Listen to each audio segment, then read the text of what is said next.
Hola, bienvenido y bienvenido al módulo 3, Prevención y Atención a la Violencia Sexual. Hoy vamos a ver el tema 2, precisamente que es violencia sexual. Y para comenzar vamos a ver qué es la violencia. La violencia es aquella acción o omisión con la intención de dañar, lastimar o controlar, también no respetar los derechos de una persona.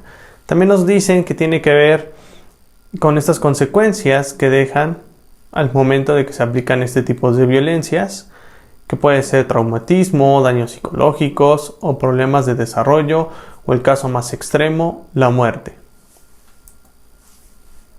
Hay unas características generales de la violencia: ejercicio de poder a partir de las diferencias. Por ejemplo, esto del género, que hace diferencias a partir de esta diferencia del ser hombre y del ser mujer, o en puestos de trabajo, las diferencias de el jefe a una persona que sea su subordinado.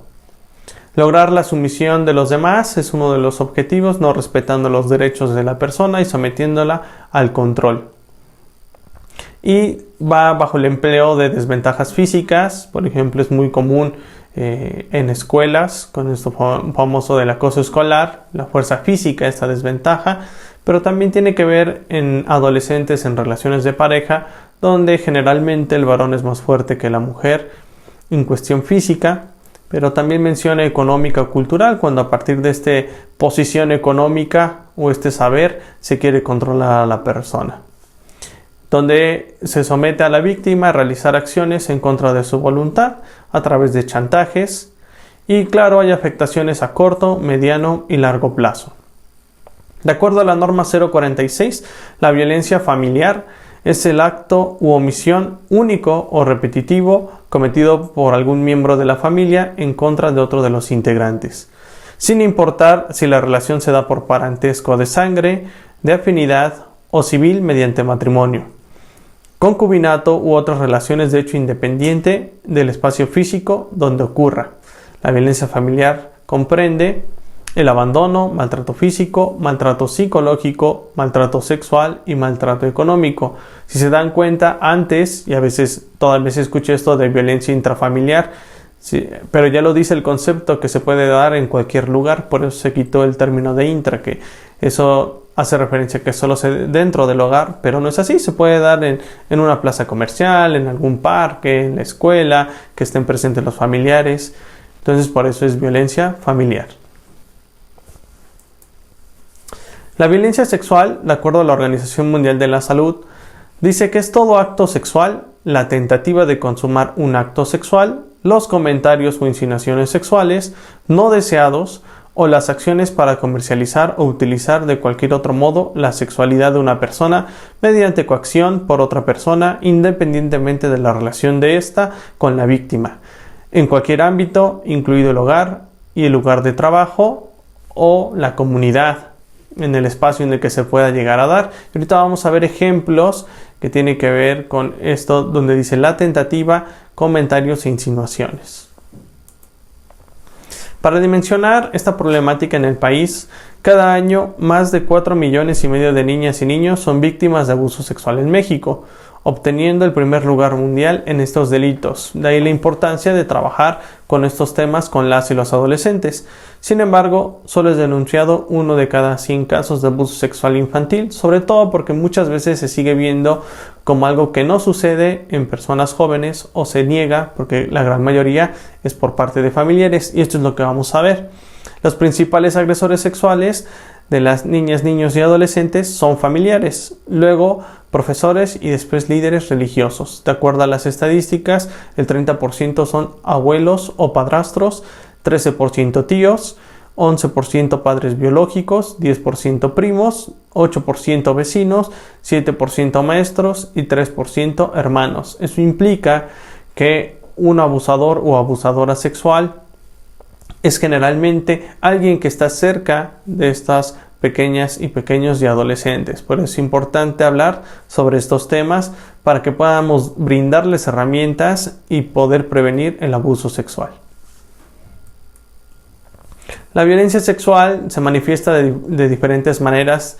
Cuando hablamos de una sola violencia, siempre están inmiscuidas muchas. Y aquí viene un ejemplo en un diagrama qué es lo que se considera como violencia sexual: coacción sexual, hostigamiento sexual, intento de violación. Esto es importante, no implica una violencia sexual solamente cuando se consuma una penetración, sino también este intento es considerado como violencia sexual.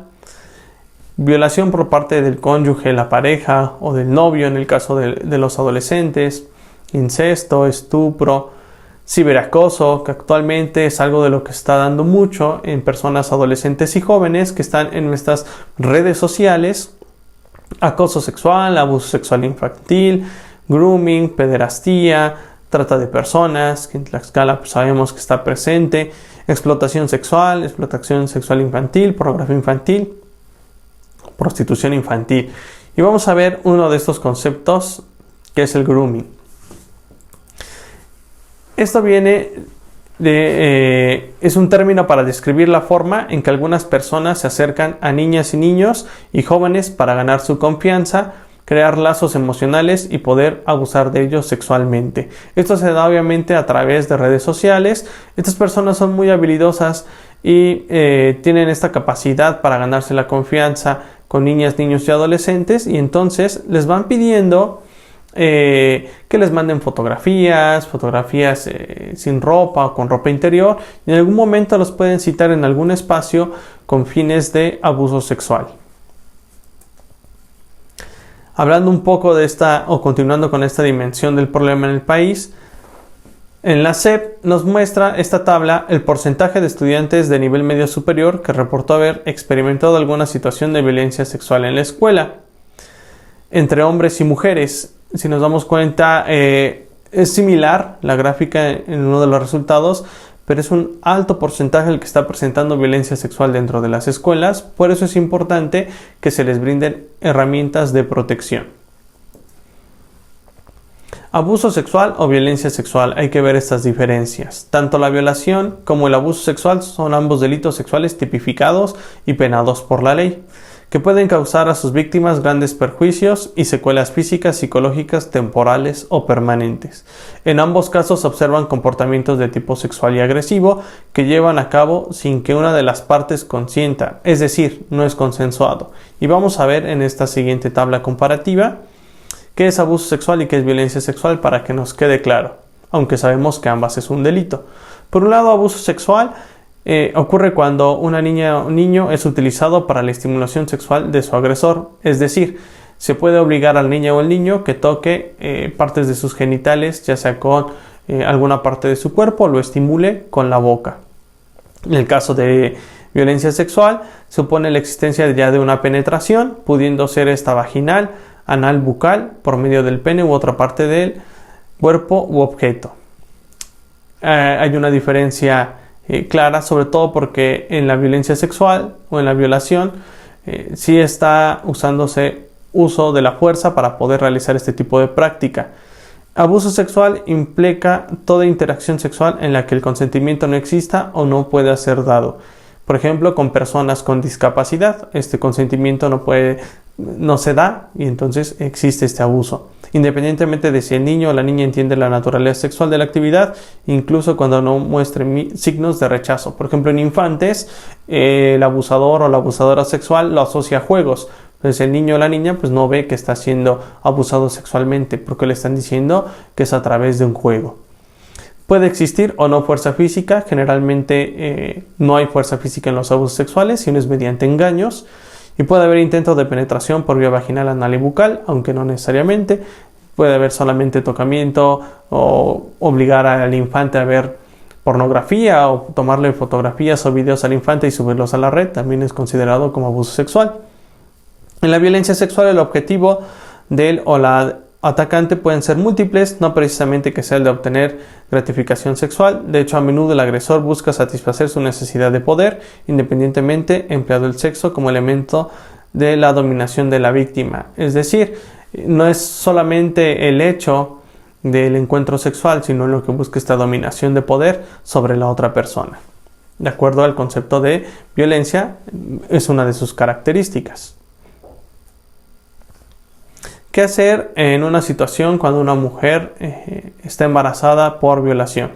Pues primero refleja que en el Estado o en general en el país se llegó tarde a la protección de esta mujer. Todos los servicios hemos estado retrasados para dar información, para prevenir, para que se haga una intervención adecuada y no sucediera este evento. Una mujer embarazada por violación revela que el Estado mexicano llegó tarde para su protección. ¿Por qué? No evitamos que la violaran. En la seguridad social, en programas de prevención, corrupción, agresores libres, etc. Después no le informamos a ella y a su entorno que en los servicios de salud teníamos algo que ofrecer de manera inmediata. Es decir, la pastilla de emergencia. No cumplimos con la ley y garantizándole acceso gratuito a la anticoncepción de emergencia y la profilaxis, lo que ya había mencionado, que viene en la norma 046, y al final, en caso de embarazo, estamos buscando cómo darle la vuelta a la ley, que le brinda la oportunidad de decidir terminar ese embarazo forzado, buscando de dónde nos agarramos para obstruir el acceso al procedimiento. Es decir, en lugar de proceder de acuerdo a la normatividad, ponemos barreras de acceso a esta adolescente embarazada y recordando que por ley en todo el país cualquier mujer que esté embarazada producto de una violación puede interrumpir ese embarazo hasta la semana número 12. ¿Qué es la revictimización? Es el proceso mediante el cual se produce un sufrimiento añadido por parte de las instituciones y o profesionales encargados de prestar atención a la víctima. Es decir, se acude al sector salud por la pastilla de emergencia porque ha sufrido una violación y se le niega el servicio, se le dice que es su novio, que entonces no es violación, o que es su papá, como piensa que él va a hacer algo así, se le está diciendo que no es verdad o se le está responsabilizando por este tipo de actos, se le está revictimizando. El prefijo nos indica una condición de repetición, es decir, la persona ya fue víctima de violencia, en este caso sexual, en otro momento temporal y diferente, y existen agentes de agresión y se le vuelve a revictimizar o se vuelve a violentar a esta persona en ese sentido. ¿Cómo podemos evitar esto? No poner en duda la versión de la víctima, es decir, creer lo que nos está contando, no cuestionar, sino lo que necesita en ese momento es que alguien le crea, pues es una situación difícil de poder contar. Proteger su identidad y respetar tanto su intimidad como la de sus familiares, es decir, no hacerlo público si no es obligatorio o necesario hacerlo. Evitar entrar en aspectos que puedan interpretarse como justificación del acto violento. Lo que mencionaba al inicio es que es tu pareja, es que es tu familiar, cómo puede ser si están casados, etc. Acoger las necesidades de la víctima, comprender su sufrimiento y propiciar su confianza. Generar empatía con ella, estableciendo contacto. Fomentar un sistema de apoyo psicológico. Poder tener un sistema de referencia para que ella pueda acudir a procesos terapéuticos y minimizar todo lo posible la duración de estos procesos, que no sean procesos largos, que sean procesos cortos. Las razones principales para que las y los jóvenes no cuenten a nadie que sufren violencia sexual son miedo a que los adultos subestimen lo que les ocurre o que no les crean, creencia de que controlan la situación, es decir, es tu pareja, es tu novio, no te puede estar violando, tú puedes decir que no, tú puedes poner un límite. Si está sufriendo violencia sexual, es claro que necesita una red de apoyo para poder salir de este ciclo. Miedo a tener que iniciar una acción judicial atribuyendo estas cosas son más graves, es decir, le da miedo anteponer una denuncia. Ausencia o desconocimiento de mecanismos disponibles y accesibles para reportar y pedir ayuda. Desconoce cuáles son sus derechos y a dónde puede acudir, qué instituciones son quienes las pueden ayudar. Creencia que me podrá hacer controladas por los progenitores en todo momento. Es decir, que su mamá o su papá las puede controlar en todo momento y ellos van a poder solucionar esa situación.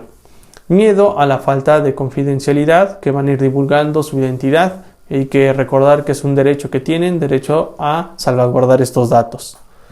Temor a la presión de los familiares y amistades para que se aleje del agresor cuando ella aún tiene sentimientos contradictorios. Lo ama y no sabe si romper con él. Es muy complejo aquellas personas que viven este tipo de violencias porque son tanto tiempo que están en este tipo de situaciones que les cuesta dejar a su agresor, sobre todo porque están confundiendo esto del amor romántico con el amor y creen que están enamoradas o enamorados de él. Vergüenza ante el hecho de reconocer que familia y amistades llevan la razón cuando alertaron del comportamiento violento del agresor y que la mujer se ha equivocado. Muchas veces es más fácil percibir actos de violencia fuera de la relación y cuando se los hace ver pues se niega porque están con esta parte del enamoramiento o han normalizado este tipo de violencias y por eso les cuesta ver. Miedo o sentimiento de culpa de las consecuencias que puede tener para él si existe un arresto, una denuncia o un juicio o el qué dirán dentro de la familia. Por eso prefieren muchas veces ocultarlo. Miedo a la relación del agresor, ya sea una agresión mayor o la promesa de que la dejará tranquila si no la denuncia o empiezan a amenazar sobre intentos de homicidio o con algún familiar. ¿Qué podemos hacer? Lo más importante a la hora de tener un encuentro con un joven o una joven que sufre violencia de género, sexual o familiar es la escucha activa, es decir, escuchar atentamente lo que nos está comentando.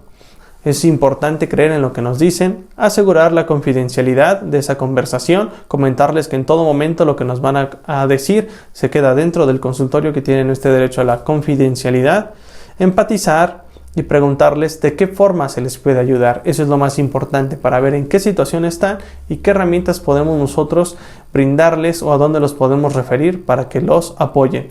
Priorizar que no corran ningún riesgo, es decir, si corren riesgo al regresar al domicilio donde están, entonces se puede hacer referencia, que al final los vamos a ver, algún refugio para que no siga sufriendo este tipo de violencia sexual.